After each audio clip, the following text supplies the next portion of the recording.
আমাদের উসিলা বানায় দেয়, সকলে বলি আল্লাহুম্মা আমিন। আমার ভাইরা, আমরা শুনতেছিলাম যে আল্লাহর নবীর সুন্নত ব্যক্তি, পরিবার এবং সমাজ এবং রাষ্ট্রের রন্ধ্রে রন্ধ্রে যেন আমরা পৌঁছাইতে পারি।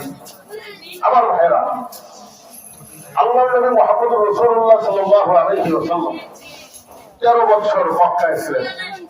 এই 13 বছর শুধু মায়ের খাইছেন, মায়ের দেন নাই। কেন?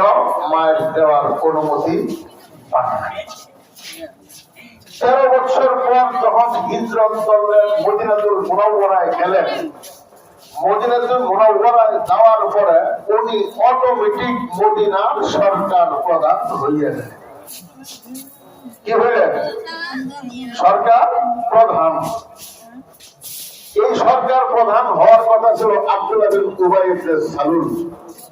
সকল দল আউস এবং খজরজ, মদিনাতে 2টা জাতি, আর 3টা হলো ইহুদিদের জাতি, বনু কাইনুকা, বনু নজির, বনু কুরাইজা। এরা সকলে মিলে আব্দুল্লাহ বিন উবাই ইবনে সালুলকে রাষ্ট্রপ্রধান বানানোর জন্য ওরা নির্ধারণ করে ফেলছিল।